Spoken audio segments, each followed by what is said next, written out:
Welcome to our attendees.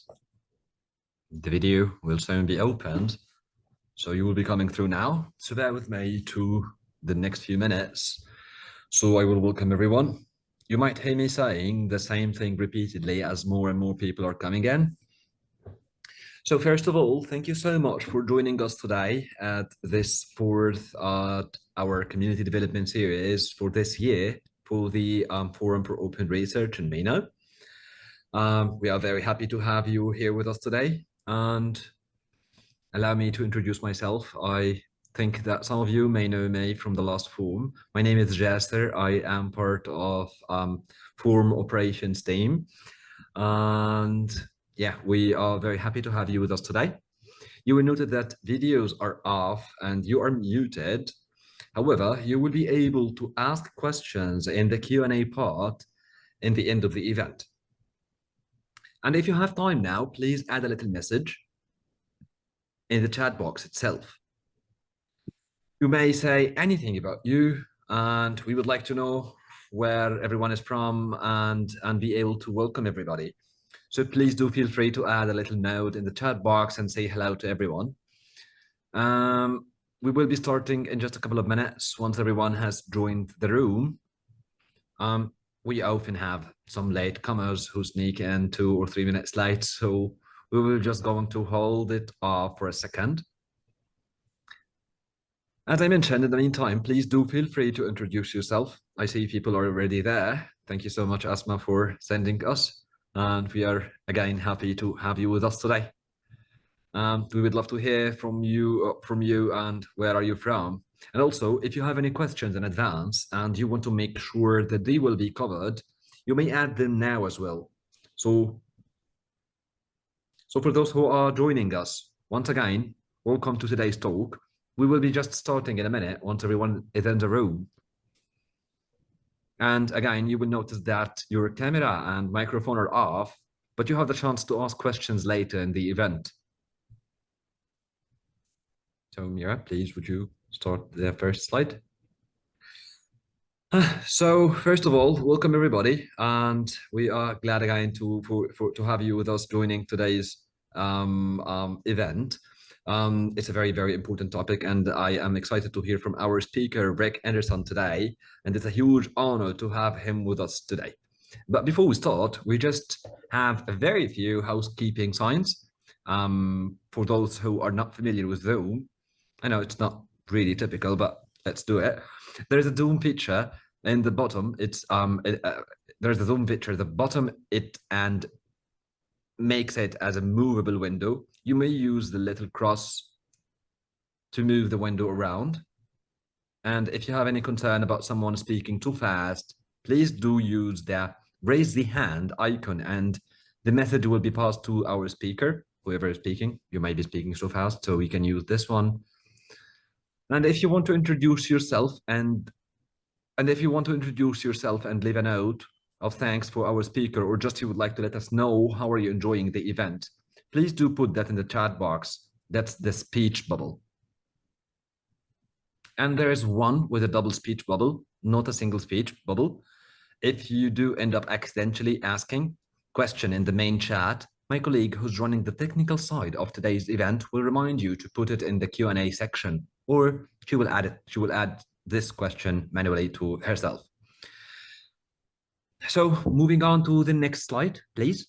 Before we start today's main event, the meaty topic of open access publishing models, there's just a brief view of who we are and what we are doing and why we are hosting this event today. As I mentioned before, my name is Jasser. I'm part of Forum Operations team. And to give you an idea about Forum, we are a non-profit membership organization. It's an initiative which have launched to support open science policies and practices in research communities and higher education institutions across the Arab region.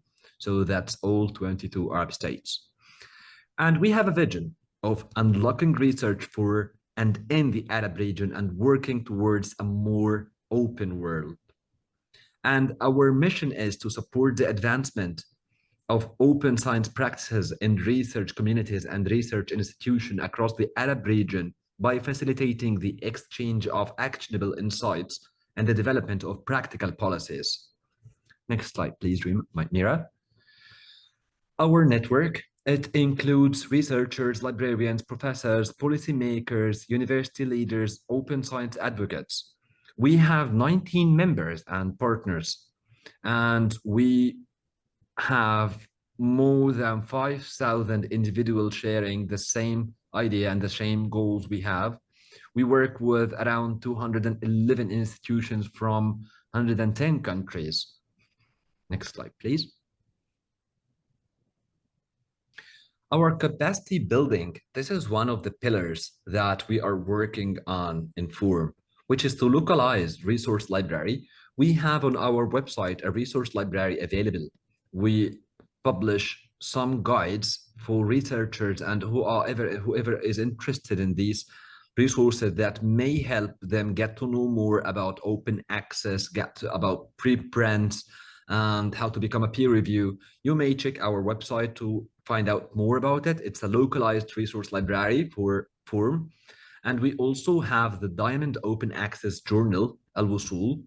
We have community development activities, which includes a series of workshops and webinars and an event or a webinar like the one we are hosting now.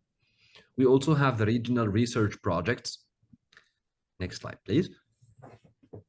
And the second pillar is the community building.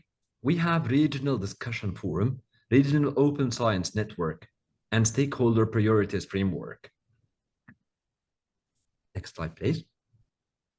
Our goal is to build connections and establish representations in every single institution. So connecting local stakeholders with global organizations and supporting collaborative multilateral dialogues and participation in global working groups and providing Arabic translations for global organizations.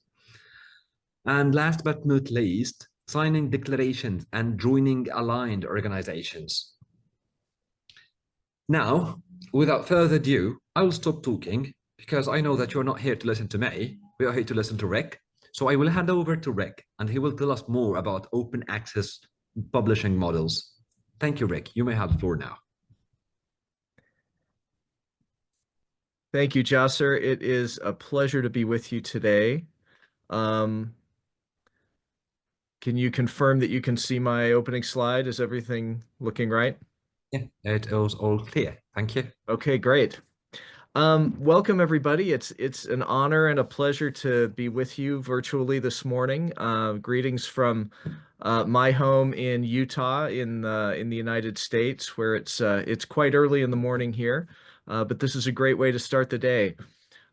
So I'm going to be talking about different models of open access publishing and reviewing what I see as some of the strengths and weaknesses of each. I'm going to start with an overview, but before I do, I wanted to share with you, this is something that I shared with the attendees at the Forum meeting in Doha last year. I have four grandchildren, and this is my youngest granddaughter. And just before we had the meeting last year, she was just beginning to use words. And I thought that you might be interested to see what one of her first words was. Say open. Say open. Open. Say open. Open. Open. Anyway, I thought you'd get a kick out of that. Okay, so let's first start about publishing itself. There are two really important things to understand about publishing. We live in a world in which publishing in the broadest sense, so just in the sense of writing something or saying something and making it available to everybody in the world, is actually very, very affordable. If you want to write your thoughts down and distribute them to anybody in the world who has internet access, you can do that through a blog. You can create an online newsletter for free. You could create your own website. There are just so many ways to just put your thoughts out to the world. You can also do it with video. You can create YouTube videos and Instagram Reels and TikToks and, so many ways that you can make your content freely available to everybody, whether it's written or video or audio or whatever. And of course, there are also email distribution lists. Many of us participate in email-based discussion lists, or we receive email newsletters and things like that. You can create and publish content very, very cheaply. However, scholarly publishing is actually quite expensive. And scholarly publishing is expensive because it's not a matter of just putting some content together and throwing it out there and making it available to the world. Scholarly publishing typically involves, for example, peer review. Now, it's very common to hear people talk about peer review as a simple matter of an editor receiving an article and then sending it out to one or two of the author's colleagues in the field and saying, what do you think of this article? Should we publish it as is, or should we ask for some changes, or should we reject it? And then the peer reviewers send the article back with their thoughts, and then the editor proceeds. Anybody who has worked as an editor on a journal knows that that is not at all the way peer review works. Here's the way peer review works in the real world. The editor receives an article, looks at the article, decides whether it should be rejected or sent out for peer review. The editor decides it's going to be sent out for peer review, so she identifies two peer reviewers, asks them to review the article, gets no response. Waits a week, asks them again, gets no response. Or gets a response and one of them says, yes, I'd love to review the article. Great. So the editor sends the article to the peer reviewer, asking the peer reviewer to have the article back with comments in 30 days. In 15 days, the editor reminds the peer reviewer that they have the article and reminds them of the deadline. The deadline comes, no response from the peer reviewer. The editor reaches out to the peer reviewer, no response. The editor waits a week or two, reaches out again, no response. The editor finally reaches out again and says, I need you either to do the peer review or tell me that you're not going to do the peer review so that I can find another reviewer. The reviewer says, oh, I'm so sorry. I forgot about the deadline. I promise I'll get it done. 2 weeks go by, no response. Anyway, this is how peer review actually works. And then eventually the editor finally gets the review. And what this points out is that peer review management is expensive and time consuming. In fact, the whole process of real editorial oversight in the context of scholarly publishing is actually very expensive and very time consuming.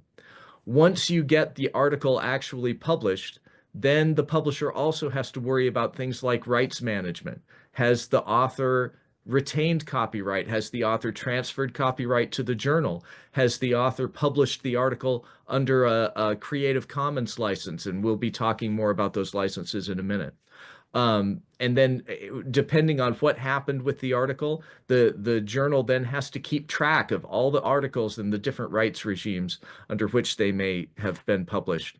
Of course, monitoring for misconduct and detecting fraud is very expensive. There is an unfortunately high level of academic and scholarly fraud in the scholarly communication ecosystem right now, and journals are the journals that publish the articles are the ones that tend to be held responsible for detecting and preventing that kind of fraud, keeping an eye out for it, catching it when it happens, dealing with it after the fact if you accidentally publish a fraudulent article. All of those things are tremendously expensive. Managing the data that often come with research articles, or the data that should come with the research articles but doesn't, and then having to chase down the author and make sure that the data are provided and are archived the way they should be. That's very expensive. Archiving your journal content making sure that it is safely stored, and providing perpetual access to it, which is a different thing from archiving. Both of those things involve an ongoing expense and an ongoing investment on the part of whoever is engaged in the scholarly publishing endeavor. So publishing content is very cheap, but publishing scholarly content in a responsible and ongoing way is very expensive. And of course, it's the expensiveness of scholarly publishing that makes the sustainability, the ability to continue doing scholarly publishing for any publisher, a great challenge. The bottom line that we have to understand is that anytime work is done, there are going to be costs, and the costs are going to be borne by someone. Either someone will get paid or someone will donate their work. But either way, the cost is being borne by somebody. Now, when you make scholarly content freely available, that doesn't mean that it was produced at no cost. It just means that somebody other than the reader bore the cost of that publishing project. And so different models of open scholarly publishing are designed to address the cost of publishing in different ways. Now, historically, before the advent of the open access movement in the early 2000s, the costs it was very simple. Everybody understood that the costs of publishing were borne by the people who wanted to read the published content. And so you had individuals who would subscribe to journals or who would purchase books, or you had brokers who would purchase subscriptions and books on behalf of readers. And that was the function that libraries traditionally served, especially at universities and research institutions. So the library would subscribe to a journal on behalf of its institution, and back in the days of print, people would come to the library and take turns reading the print issue of the journal. But as we moved into the online era, libraries typically subscribed to journals online, and then anybody who was affiliated with the university that the library served could then get access to those online journals because they were affiliated with the university. This was a very sustainable model. It worked for literally hundreds of years. The model itself was sustainable, but what became unsustainable were the price increases that publishers, especially in the hard sciences, began imposing on their journals.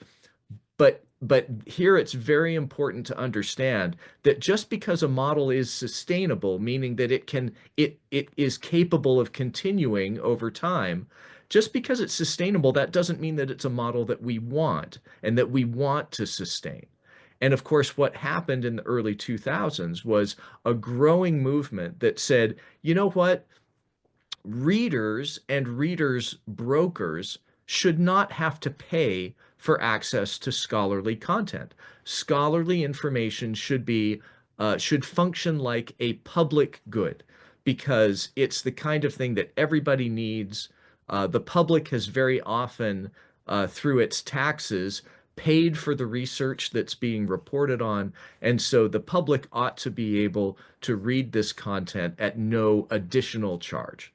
And so there is this growing movement to move away from the subscription model, whereby the costs of publishing were borne by readers, and towards other models of publishing that made the content open to everyone and moved the cost of publishing to other parties.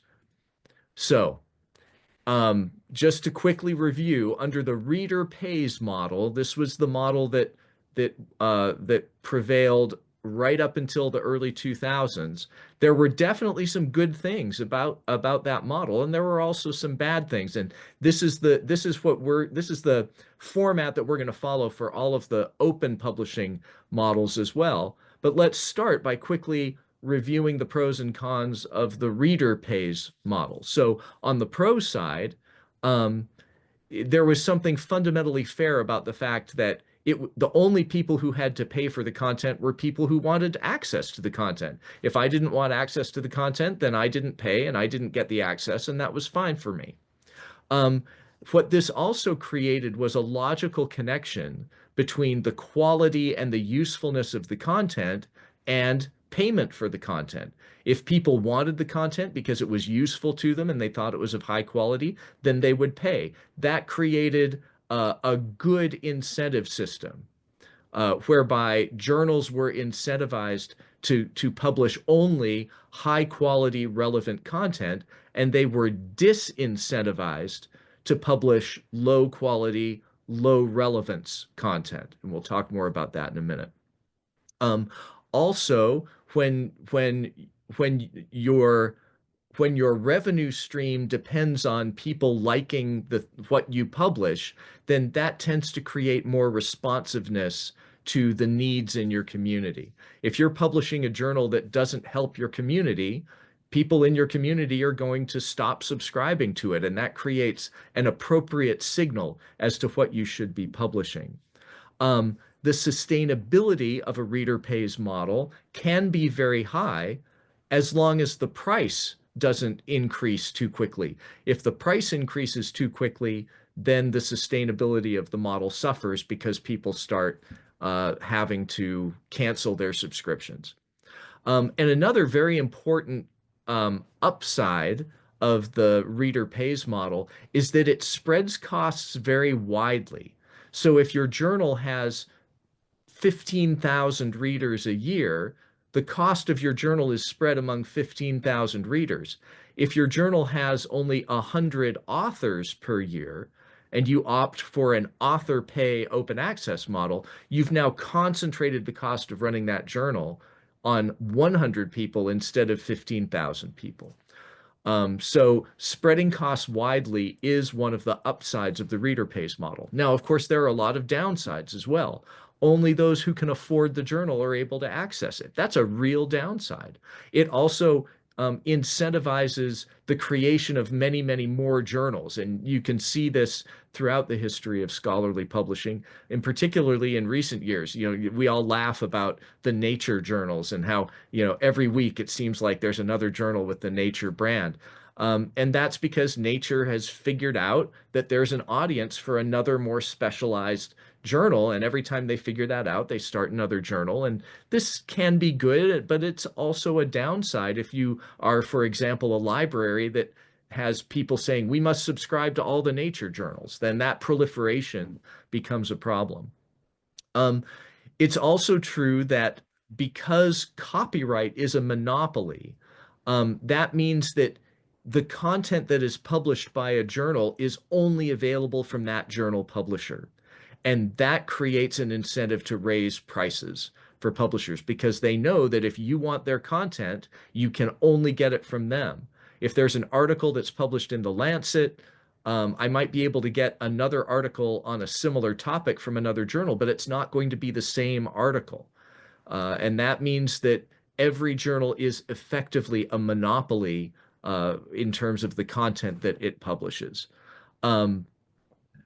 And you know, as I mentioned with the proliferation of journals, one of the downsides of the reader pays model is in fact that it's responsive to community needs.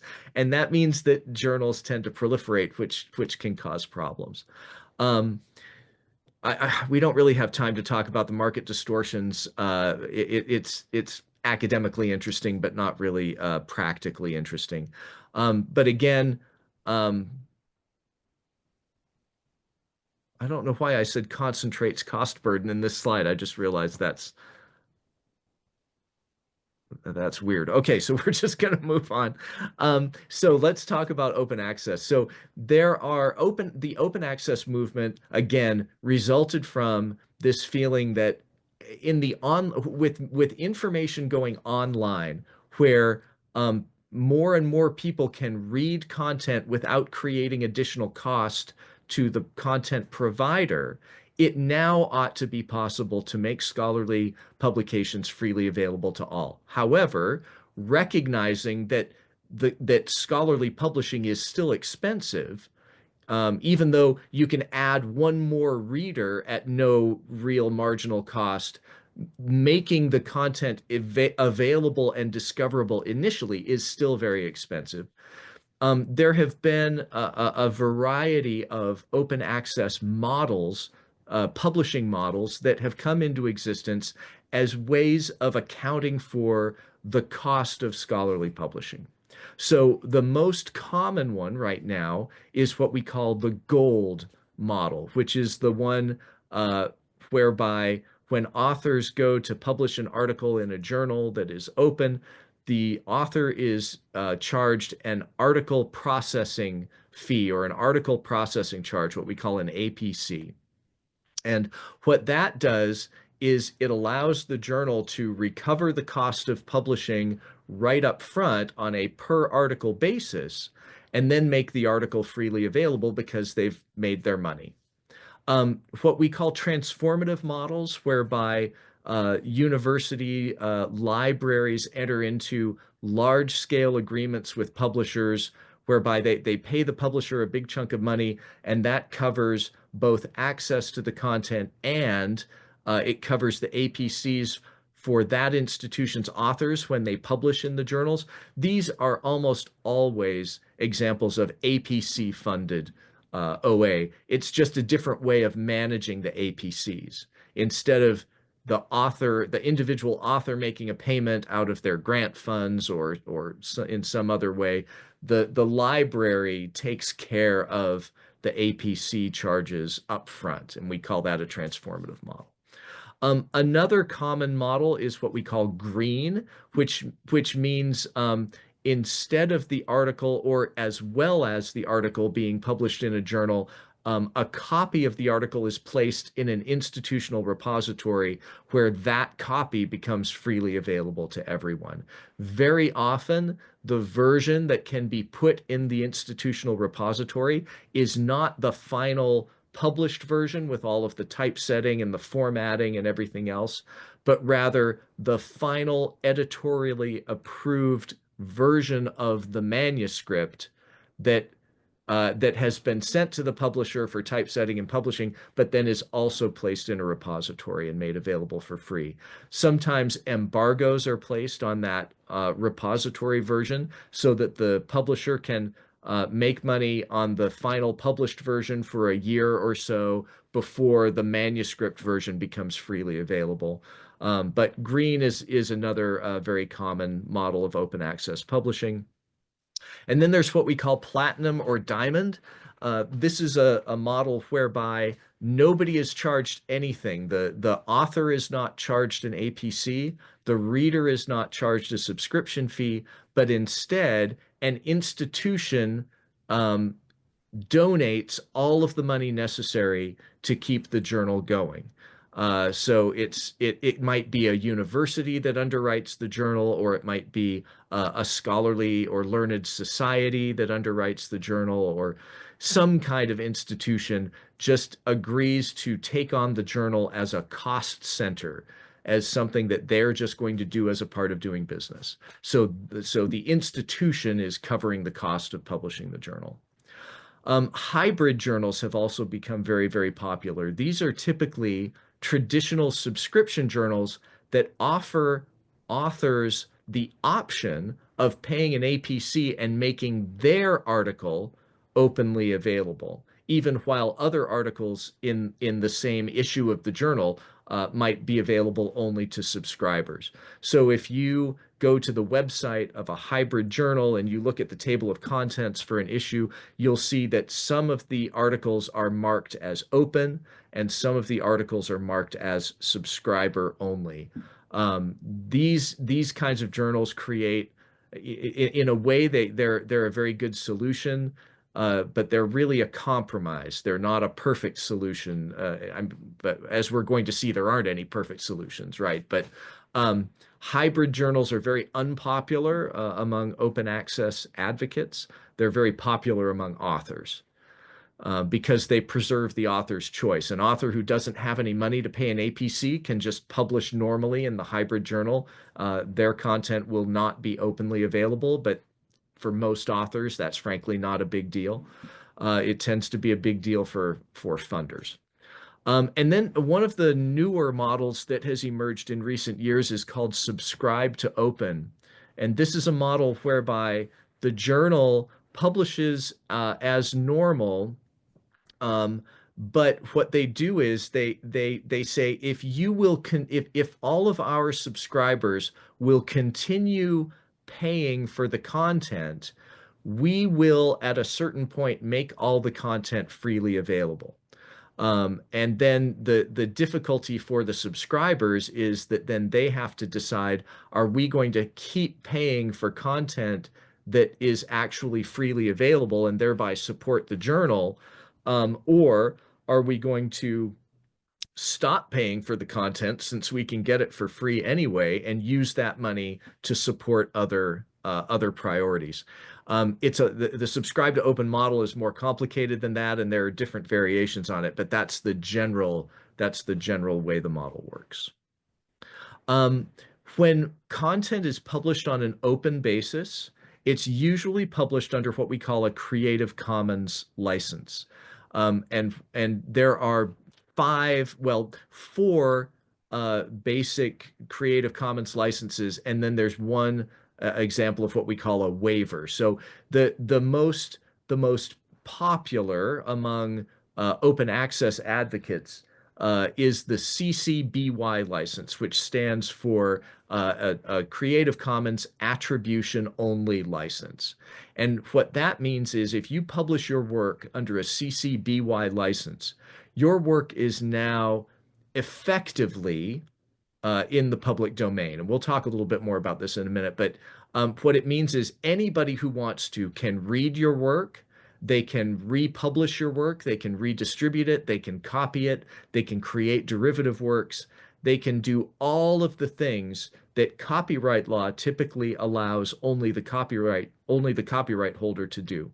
The only thing that they are required to do when they reuse your work is give you attribution, meaning they have to say that, like if they create a derivative work, they have to give you credit as the creator of the original version of the work. There are some more restrictive Creative Commons licenses as well. CC BY-NC means you can do anything you want with my work, but not commercial. You can't make commercial use of my work without my permission. CC BY-ND means you can do anything you want with my work, but you can't create a derivative work based on it without my permission. CC BY-SA, SA stands for share alike. And what that means is you can create a new version of my work or you can distribute my work, but you can't restrict access to what you create from my work beyond the license that you apply to your derivative work has to be at least as open as the license that I've applied to the original version. It's not a very commonly used license, but it's one that creators sometimes want to apply. And then CC0, that's not an O, that's a 0. CC0 is not a license at all. It's a waiver of copyright. So if you apply CC0 to your original work, what you are saying is, I do not assert any copyright in this work. I am putting my work into the public domain where anybody can do anything they want with it. So all of the first four items in that list are licenses that the copyright holder grants to the public. But that fifth item in the list is not a license. It's a waiver of copyright. It's the originator saying, I don't assert any ownership in this work at all. And it's very important to understand that in the open access movement, for many people, now not everybody, this is not a universal thing, but very many open access advocates only consider a work to be truly open if it's published under a CC BY license or the equivalent. Again, okay, I explained CCBY. I did mention that under CCBY, downstream users are required to attribute the original work to you. But as the author, if you find somebody making use of your work in a way that you disagree with and you don't want to be associated with, you can require them to strip the attribution and say, do not give me credit as the originator of this work that of which you've created a derivative, because I don't want anything to do with it. That doesn't happen very often, but it's something that authors can do. Okay, so I want to spend the rest of our time going through each of those models that I mentioned earlier and going through what I see as the strengths and the weaknesses of each of them. Again, it's so important that we understand that there is no such thing as a perfect publishing model, whether it's a reader pays model or an author pays model or an institution pays model. Every single model is going to have strengths and weaknesses. And if we hold our breath waiting for a perfect publishing model that gives us nothing but benefits and comes without any costs or downsides, we're going to die because we'll never be able to breathe again. So let's talk about pros and cons of APC funded or gold OA.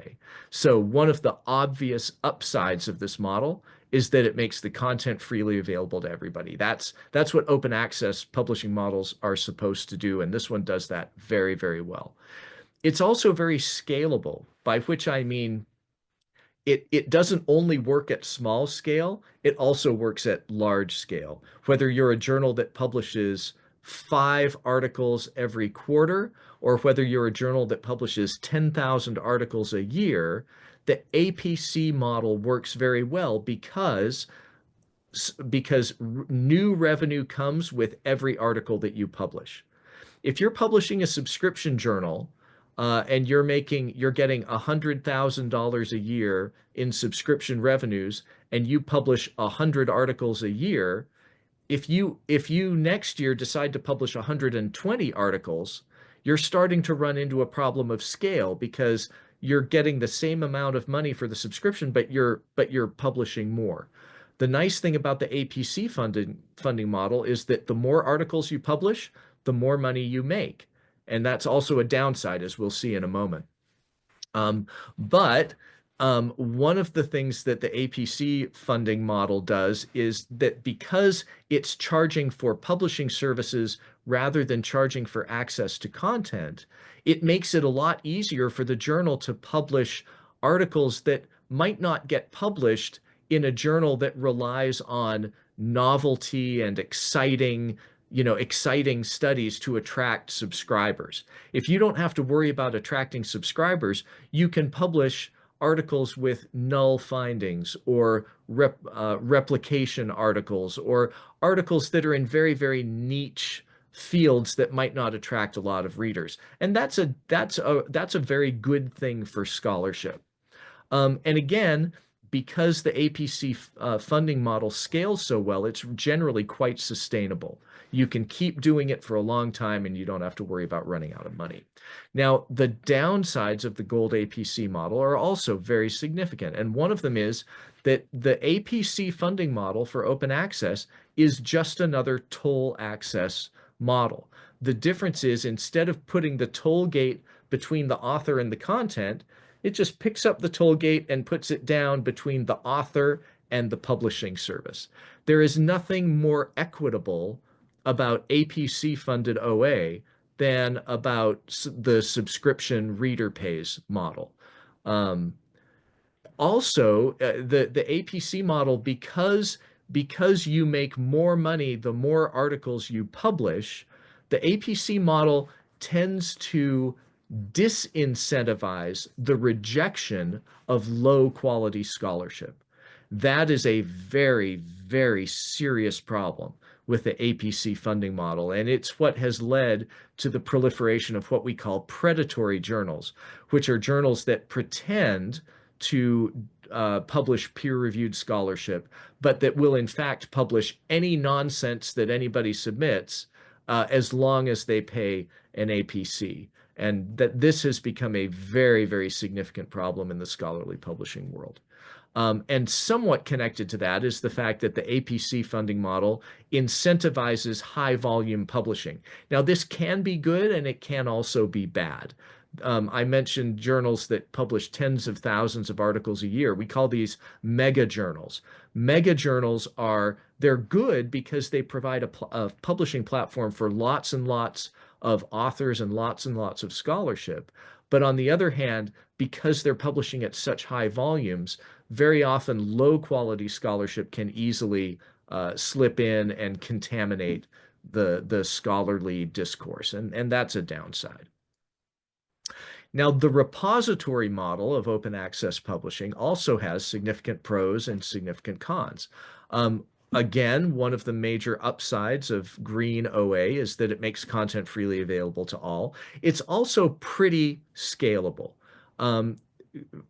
Institutional repositories tend to be run by libraries, and once the library has established the repository, as long as there isn't huge uptake with faculty members sending in, hundreds of articles to be placed in the repository every month, it's going to scale pretty well.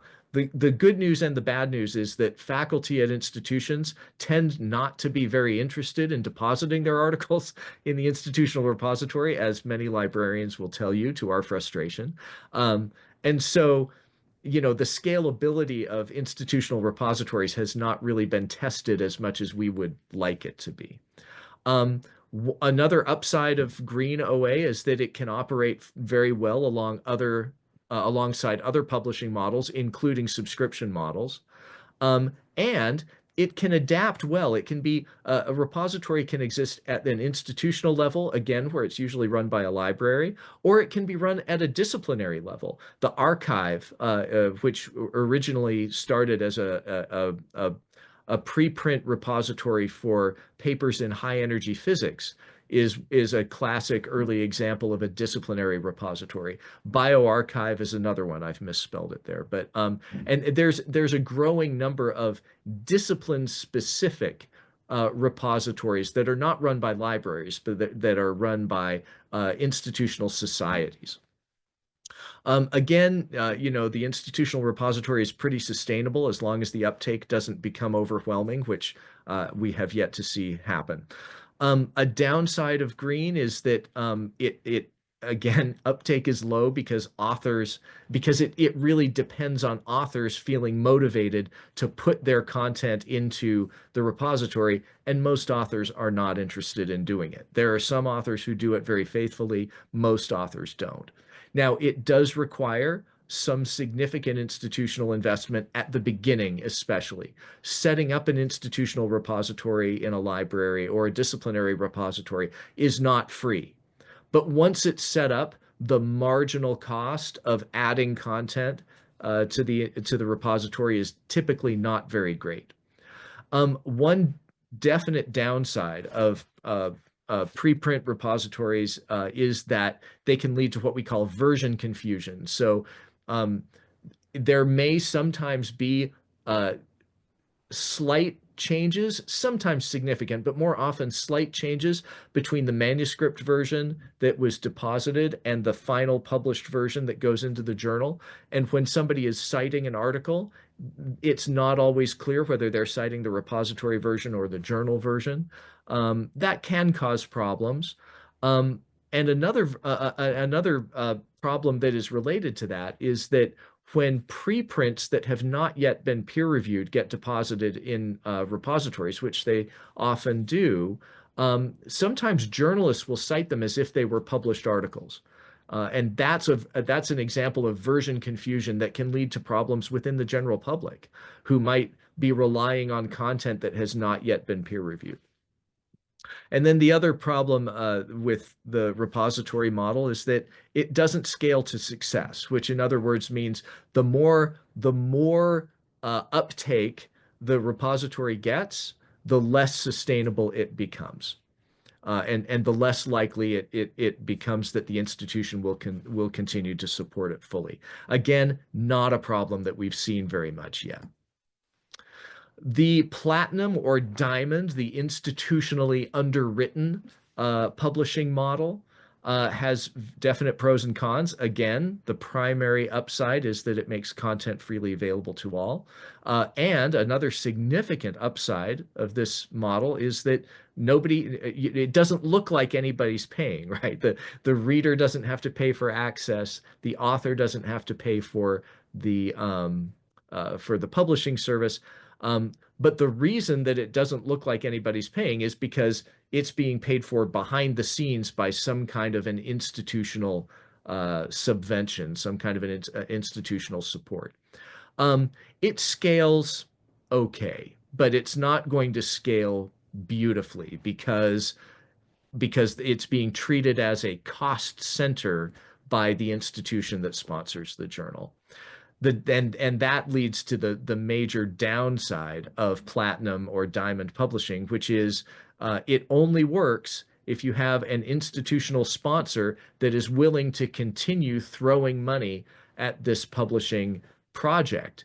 And some institutions will maintain that support and that commitment on an ongoing basis indefinitely. But others may eventually get to a point where they feel like we can't keep supporting this journal that isn't bringing anything back other than reputation and the good feeling of knowing that we're making content freely available. When an institution decides to support a journal, they are incurring what economists call an opportunity cost. The money that they are using to support that journal is money that they can't use for other things. And institutions, especially universities, have lots and lots of good things that they would like to do with their money. Publishing a journal that's free to everybody may be one of them, but it may not always be the one that's most important to the institution. And so that threatens the long-term sustainability of the journal. Well, let's talk about the hybrid journal. The upside of the hybrid journal is here it makes some content freely available to all. That's not as good that's not as good an upside as those that make all of their content freely available. But on the other hand, it is quite scalable because the journal can publish more and more articles if it feels that that would be wise to do so, and doesn't then have to recover additional costs. If it expands by publishing more open access content on an APC funded basis, then it can expand and it can scale up, and that will be economically sustainable. It also preserves the important editorial oversight that comes with the regular subscription journal. There is just as much incentive to publish only good content in a hybrid under a hybrid model. And of course, it's equitable to authors because authors who want to make their publication freely available are able to do so. Those that can't afford to pay an APC are not required to pay an APC. They can just submit their article and publish it at no cost to them, and then the article will be for subscribers only. So that works out very well for authors. It does retain at least some incentive to reject. As I mentioned earlier, one of the big problems with the APC funding model is that it puts the journal's interest in publishing only high-quality scholarship in conflict with its interest in maintaining a revenue stream. Every article that it rejects represents lost revenue, and that's a real problem in the APC model. In the hybrid model, that problem is mitigated quite a bit. On the downside, of course, for the hybrid journal, it doesn't make all of its content freely available to all, and that can be frustrating for readers. They hear about an article that's in a good journal, they go to find the article, and oh, I don't subscribe to that journal, I can't read that article. It also does create some incentive not to reject for the APC funded content. And of course, as I mentioned, it's very equitable for authors. It's not as equitable for readers. And for that reason, hybrid journals in the open access advocacy community, OA advocates tend to hate hybrid journals.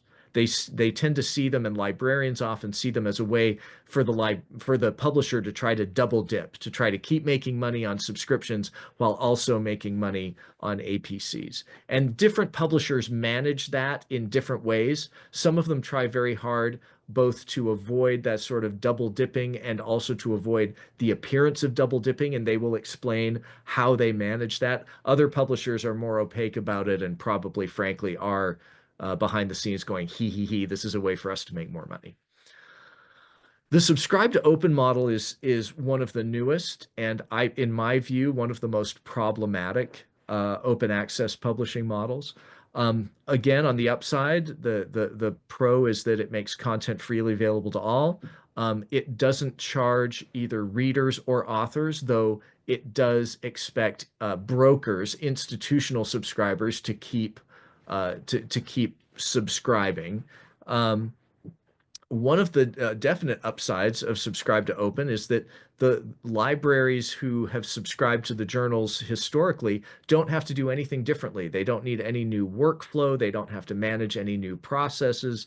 All they have to do is keep doing what they've been doing the way they've been doing it, and they don't have to make any changes.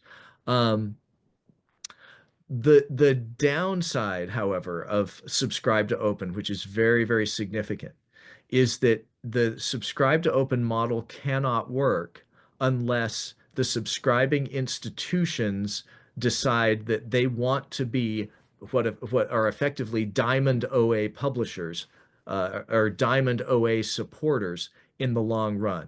So what happens is the library has been getting money from the institution to use to buy content, and some of the content is now becoming open, but the publisher of that content expects the library to keep paying so that the publisher can make the content open to everybody in the world. Well, the library has now taken money from the institution that was intended for purchasing content and is now using it to underwrite open publishing. That may or may not be what the institution wants that money to be used for. So what I say to my colleagues all the time, and many of them don't like hearing, is that if you as a library are going to get involved with a subscribe to open program, you had better make sure that the institution that is providing you that money is supportive of that idea. Because it might be that the institution would say, we're not going to underwrite the publishing of this open content. Since we can get the content for free, we're going to use that money for other worthy purposes. And we have a lot of other things that are very, very good that we could use that money for. Now, some subscribe to open models involve what we call a freemium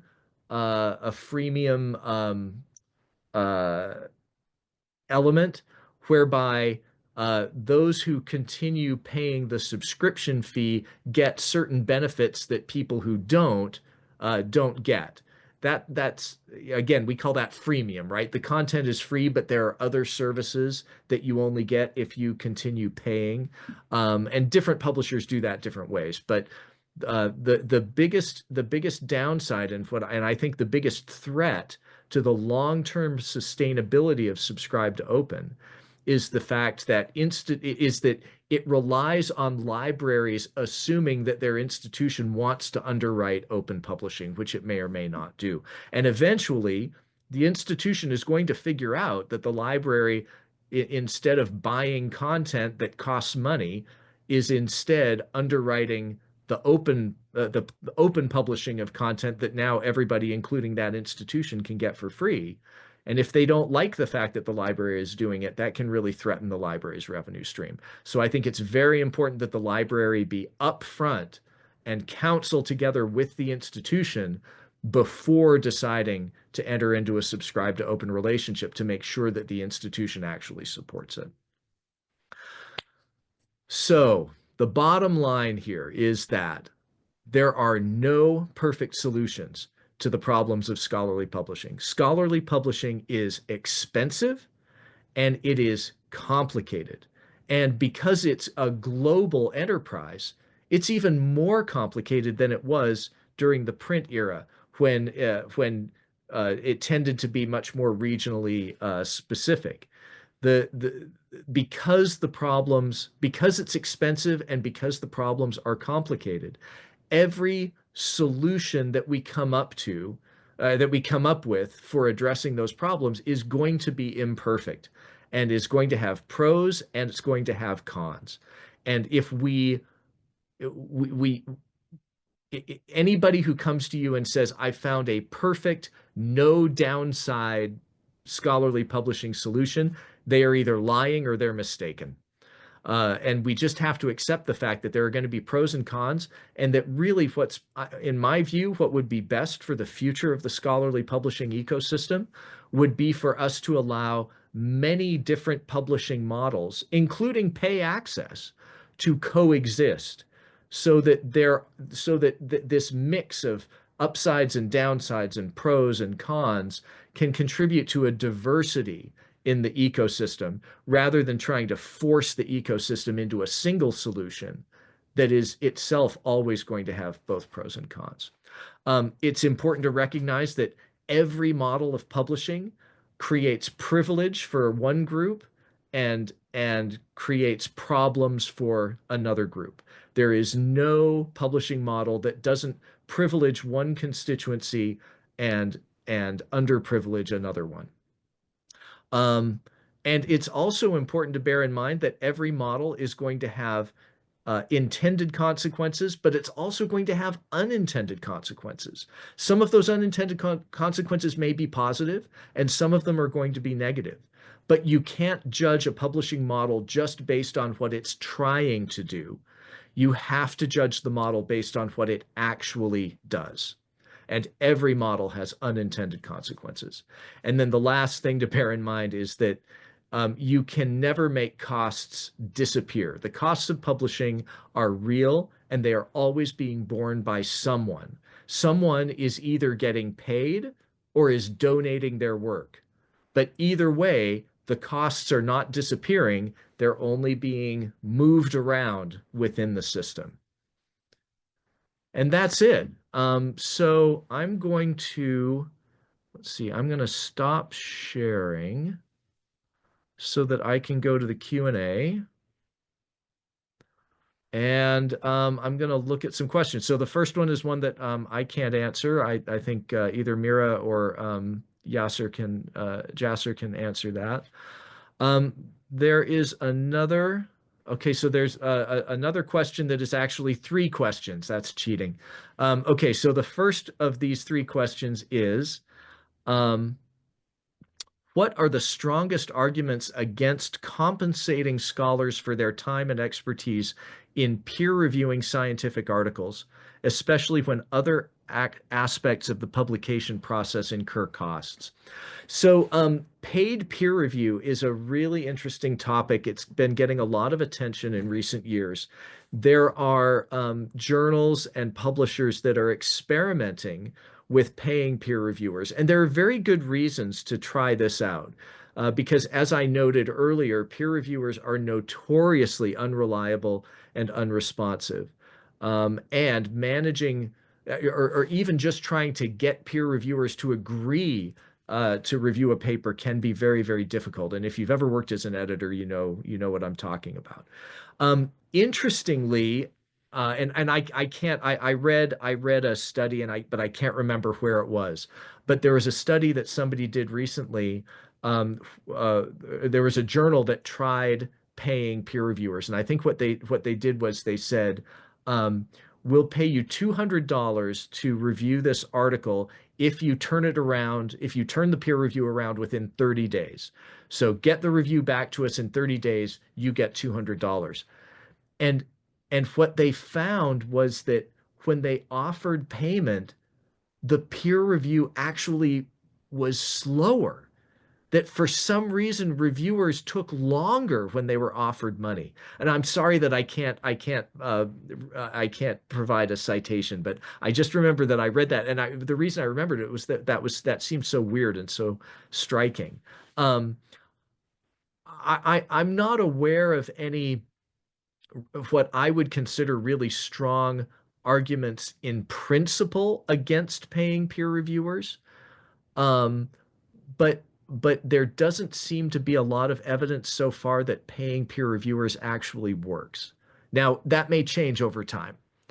Let's see, the second, if the quality of scientific publishing relies so heavily on the voluntary efforts of peer reviewers, what are the ethical and practical implications of not compensating them for this vital work?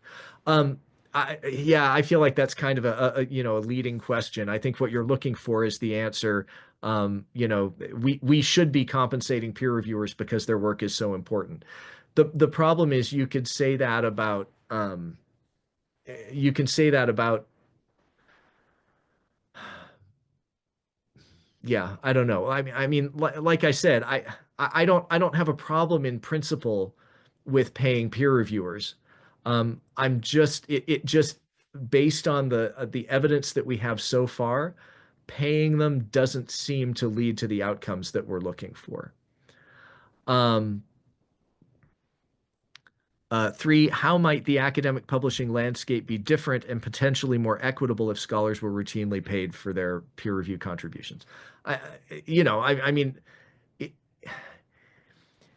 would it be more equitable? I guess. I mean, as long as all authors globally had access to the same opportunities to be involved with paid peer reviewing, then I guess that would be more equitable.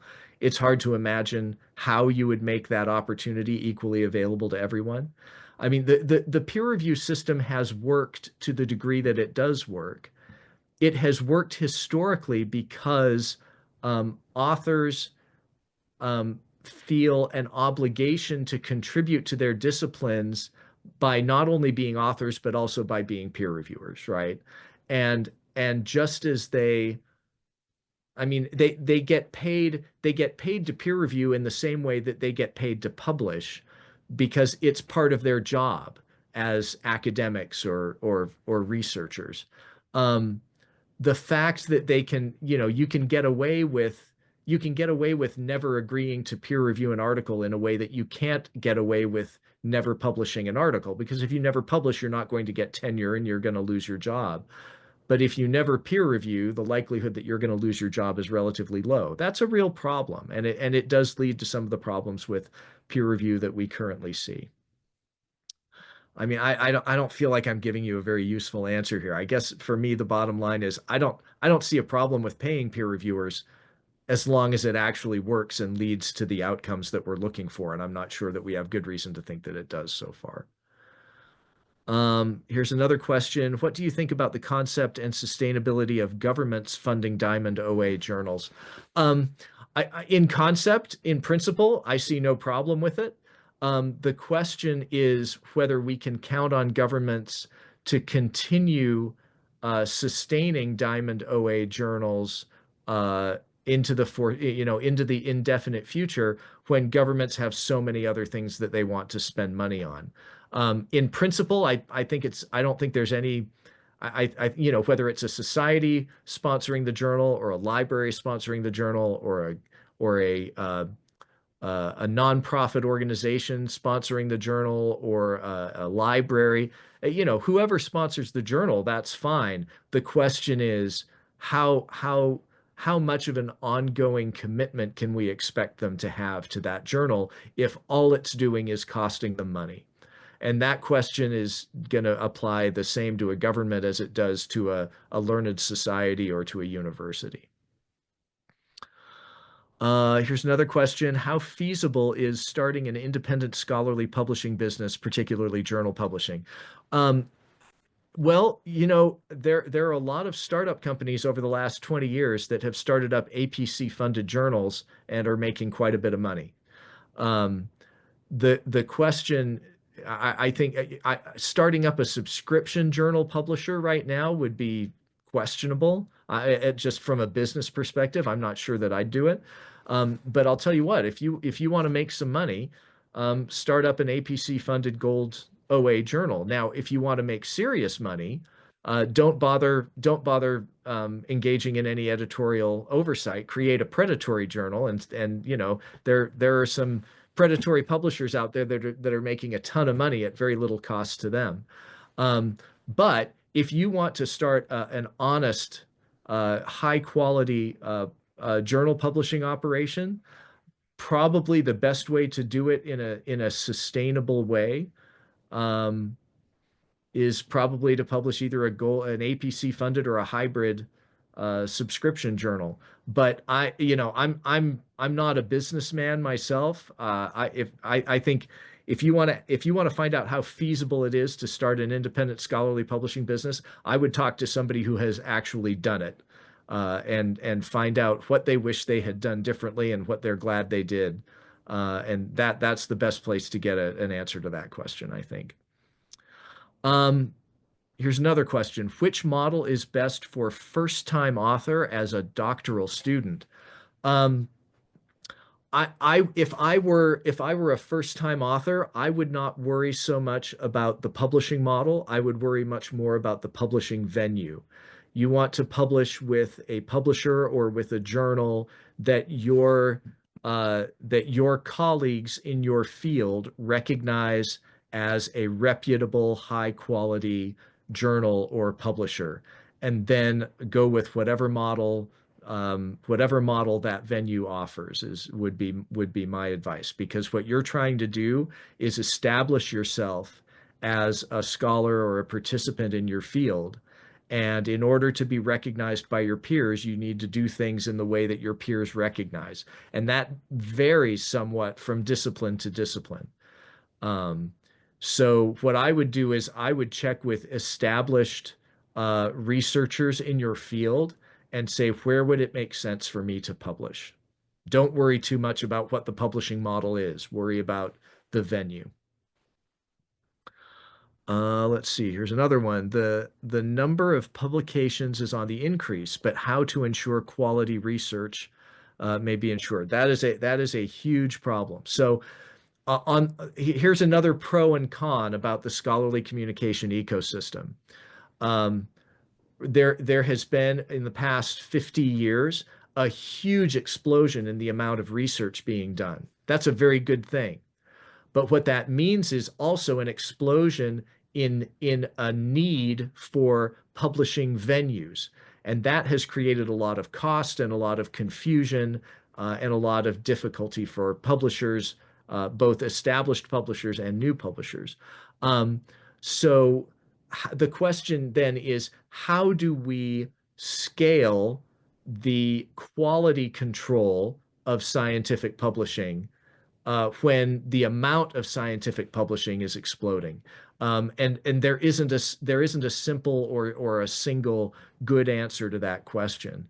What we need is more editors and more peer reviewers, because there is more content that's getting published.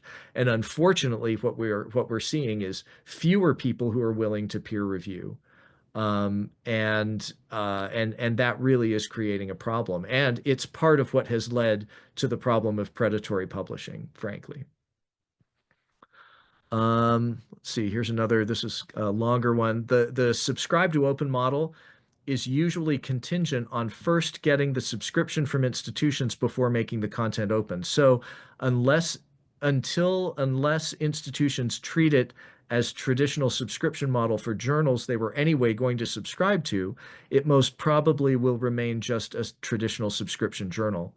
The only way it would work is if institutions were not to begrudge the resources other people may also be able to access once they have subscribed to them. What do you think? Yeah, that's roughly my contention about subscribe to open.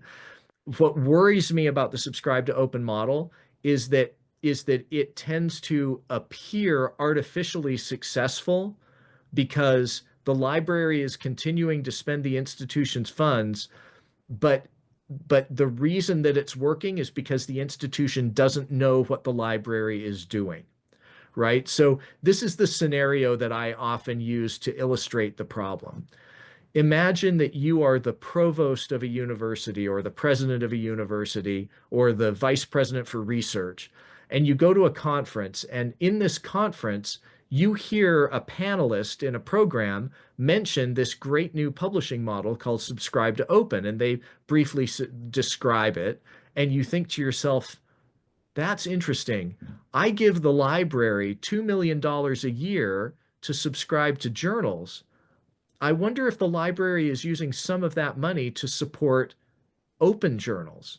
And so you go back to the university and you call up the librarian who reports to you and you say, hey, are you involved in any subscribe to open models? And the librarian says, yeah, actually, we are. And the provost says, well, how much money are you spending on subscribe to open journals? And the library says, about $100,000 a year. Now the provost has to make a very difficult decision. They have to decide, do we want to continue sending that $100,000 to the library so that they can support content that is open and is freely available to us at the university? Or should I take that $100,000 and use it to provide 5 scholarships for first generation college students? Or should I use it to refurbish a physics lab or for any number of other worthy things that the university also wants to do? The fundamental problem with subscribe to open is that this is the size of the list of good things that the university would like to do. And this is the size of the list of good things that the university can afford to do. The university is always making difficult decisions about whether to do good thing A or good thing B with a given dollar. Subscribe to open is built on the assumption that the institution will always choose to support open publishing rather than other things. And that's just not a safe assumption. Here's another one. Would you please explain more the subscribe to open model? Let me try. I'll try again and hopefully I can make it clearer. So imagine that I'm a publisher and I publish 5 journals. And these journals, to subscribe to these journals costs a library $1,000 a year. So my library subscribes to all 5 journals. My library is spending $5,000 a year on these journals. The publisher decides that it wants to move to open access publishing, but it doesn't want to impose article processing charges. It doesn't want to try to find grant funding to support the publication. What it wants to do is just it wants to maintain the subscription revenue from its existing subscribers, but now make the content open. And it figures out that it can do that, it can afford to do that as long as everybody keeps subscribing. And so it says to its subscribers, look, we are going to move to open publishing. This content is going to be freely available to everybody. But the only way we can do that is if you who are already subscribers, keep paying your subscription fees from year to year. Keep paying, and we, in return, will commit to make this content freely available to everybody. But we need you to keep paying so that we can afford to make the content free. It's really in my view, it's a fundamentally flawed model, but it's one that is very attractive to to a growing number of publishers. I don't think it's a model that has a real future, but it's one that some publishers and a lot of libraries are very excited about right now, which I think is a mistake. I don't know if that helps. If that didn't help, send me an email and I'll try to explain it better to you.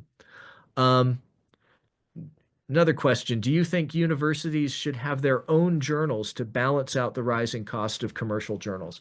I don't know if universities should have their own journals. What I think you're describing is basically a diamond OA model, whereby the university would support the cost of publishing the journal. There are pros and there are cons to that approach. One of the pros is that the journal would be free and open, and that would be great. One of the cons is that moves university resources away from other things that the university wants to do. And, not all universities want to be journal publishers. Now, many universities do support book publishing programs. They support their university presses, but most of the time they expect those university presses to be self-supporting. They expect the university press to sell enough books to keep itself in business. Now, sometimes the university gives the press some money to support them, but usually they expect the press to mostly support itself. The only way for a journal to support itself would be if it has a revenue stream other than the university. And now the university has just become a publisher like any other, which again, some universities may want to do and some don't. Oh, here's Shun. Hi, Shun. I agree S2O is basically a problematic model, but why are there so many announcements, mostly from publishers, about achievements of the thresholds these days? That's a great question. I think it's for two reasons. One of them is that the publishers that are working in S2O are making their announcements way too early. For example, Annual Reviews established their S2O model, and then 1 year later, they saw that the vast majority of their subscribers has renewed, and they said, hey, that's great, this model works. And as I told Annual Reviews, you cannot declare victory after 1 year with S2O. You need to wait 10 years to see whether this model is going to work. One of the reasons that it looks like it works, as I said earlier, is because the institutions don't yet know what their libraries are doing. When the institutions figure out that the libraries are sending money to publishers of open access content for content that's freely available, a lot of institutions are going to put a stop to that because that's not what they want. That's not what they have given that money to the library for. So I think there's a lot of rah rhetoric from S2O publishers right now that is going to become a lot more quiet in future years because I don't think their thresholds achievements are going to last. Here's a question from Nomsa. Could anyone claim a basic right to read/publish publicly funded research without depending on anyone for a subscription or OA money? In principle, just as though as a thought experiment and not from a legal point of view. I know preprints exist, but my question is in the context of traditional journals. Oh, wait, sorry, I skipped. Sorry, I meant to read Gnomes's question. I once read somewhere that the scholarly publishing business is a crime scene, as most publishers duck most costs relying on the free service by peer reviewers. How true or not is this? That's nonsense. That's the kind of thing that you see written by people who think that they understand scholarly publishing, but in fact don't. One of the things that I tell my staff, and this is a really important principle, is the farther you are from a system, the simpler it looks. And that's very, very true of scholarly publishing. When you hear people making these dramatic comments about how publishers are criminals and it's all a monopoly and all this stuff, these invariably are people who think that they understand how scholarly publishing works and they actually don't. Okay, sorry, now I'm to Pavitran's question. Could anyone claim a basic right to read/publish publicly funded research without depending on anyone for subscription or OA money? I'm not sure that I fully understand this question, but to some when you talk about claiming a right to read or publish, we talk about publishing research, and that can be misleading. You can't publish research. Research is an activity. What you can publish is a document created by the person who did the research. And that document is subject to copyright.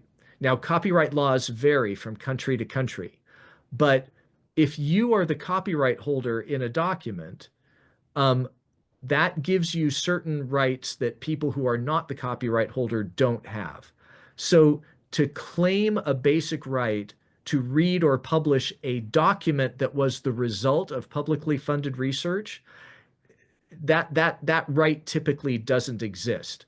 Copyright doesn't go to the public just because the copyright in a research report doesn't go to the public just because the public underwrote the research, if that makes sense. And again, if you want to email me privately, we could maybe I could maybe talk about this in more detail. But I think the basic answer to your question, I think, is no. Abdul says, what do you think about giving credit to reviewers just like citations are given to authors?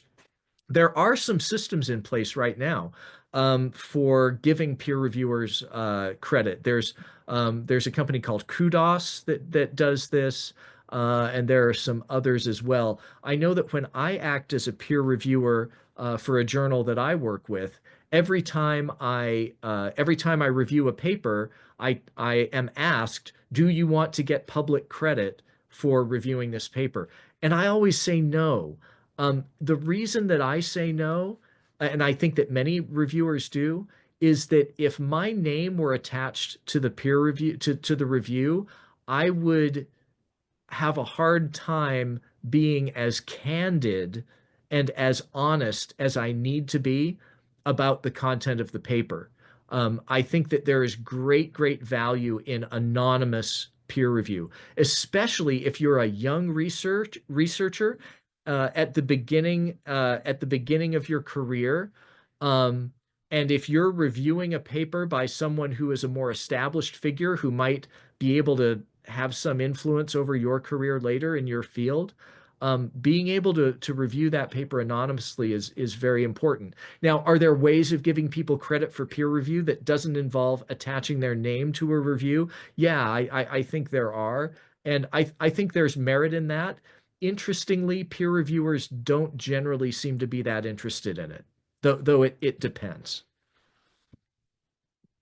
Here's another question. Isn't Diamond OA journals being fair in asking institutions to cover the cost for publishing and simultaneously cutting the subscription cost?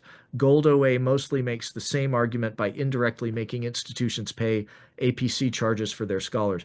So there's nothing unfair about the Diamond OA publishing model. It's a perfectly fair and equitable model. My concern with it is the degree to which it's sustainable. An unfair model can be very sustainable, and a fair model can be unsustainable. Sustainability is just about whether or not you can continue doing it over time. Sustainability is mainly a business question. Fairness is a philosophical question, and the two don't really relate to each other very well. When this person asks, Gold OA mostly makes the same argument by indirectly making institutions pay APC charges. Very often, APC charges are not paid by the researcher's institution. Often they're paid out of grant funds, but sometimes they are paid by institutions, and sometimes they're paid out of the author's pocket. But I think most often APCs come out of grant funds. Joseph says, the cries of alarm are everywhere in webinars, conferences advocating open access for readers, researchers, and other measures to facilitate publication. But my question is, what support has been put in place to help low-income countries achieve open access in their universities and other academic environments? That's a very good question. There is a growing number of publishers that are looking for ways to make open access publishing more easily available to people in areas where they have fewer resources. Again, there are no simple or perfect solutions. Interestingly, on the subscription publishing side, a large number of publishers banded together years ago to create a program called Hinari, which some of you are probably familiar with, whereby access to subscription access journals is made either freely available or available at deeply discounted prices to researchers in institutions in developing countries. On the open access side, certainly Diamond journals are designed to make open publishing opportunities available to people who can't afford APCs, and hybrid journal publishing is also, in my view, a really good compromise for researchers who don't have access to APC funds. If you want to publish in a hybrid journal and you want your work to be open, you can pay the APC. If you want to publish in the hybrid journal and you can't afford an APC, you can still publish in that journal. Your work won't be open, but you'll very often have the option of putting the manuscript version of your article in an open repository and making it available that way. But honestly, when it comes to balancing equity, fairness, and sustainability, I kind of think the hybrid journal is the best solution out there so far. Well, I'm sorry we don't have time to get to all of the questions. I know that I need to leave a few minutes at the end here for our hosts, so I'm just going to thank you all so much for coming to this webinar and for your excellent and engaging questions. I'm honored again to have had the opportunity to talk to you for a few minutes about this very important topic. And with that, I'll turn it back over to Jasser and Mira. Thank you so much, Rick, for such a meaty discussion, and thank you so much for all the information. And thank you, everyone, to be with us today. Just because we promised, there is one last question from Gabriel Malik, who raised their hand. So if you're there, would you please share the question you would like to ask? Thank you. Can you hear me, please? Yes, Can I you can hear hear you. Yeah, this is Gabriel Amlak from Ethiopia. So I do have two questions. The first question is, in different webinars, seminars, the issue of open access is raising, but still, as Joseph asked before, developing countries are lag behind, so nobody can support them to publish their research product. So my concern here is that there is high chance for developed countries. So how do you see open access journal in relation to the research colonization? Because still researchers from developing countries are under research colonization. Thank you. So I'm sorry, was the question what opportunities are there for researchers in developing countries Yeah, to publish openly? publication opportunities. So Yeah, they asked us, especially journalists asked us, the PI should be from developed world in order to publish easily. So we can consider here is that there is research colonization. research collaboration. Colonization, colony. I'm sorry, I don't understand what that last word is. Would you please write it down, please? Yeah, I believe colonization. You know, colonization. Oh, Colonization. colonization, research colonization. Yeah. I'm not exactly sure what research colonization means. I think, I mean, Decolonization? decolonization? Yeah, we need decolonization, research decolonization. We need that one. But So when you say that we need research decolonization, what is in what way is research colonized now? yeah, the research colonization now is that, especially majority of the journals provide more access for high income countries, especially the funding from developing country is not appropriate or not convenient to publish in any journal. So we don't have many, but we have knowledge. But Okay. because of the lack of money, we cannot publish our research products. So still we are under colony. Yeah, I mean, that's a very, very big question, and I think that what we've been exploring in this webinar is a wide variety of ways that different publishers and different funders and different authors are trying to redress that problem. I mean, there's no simple answer to your question. It's a very, very difficult situation. Um, I, I don't, yeah, I don't know what I can offer as a possible solution to the dynamic that you're talking about, I'm afraid.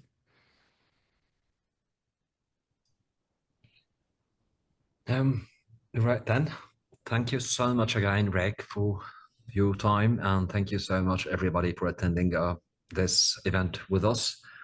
And we would like to let you know that we are still having a lot of events coming. We have in May How to Be Open. It's one of the series from the one of the events for the How to Be Open series. This time is for librarians. And in June, it's Training for Trust, Advancing Open Research Integrity in MENA. You are free to register, and of course, we will be happy again to have you with us.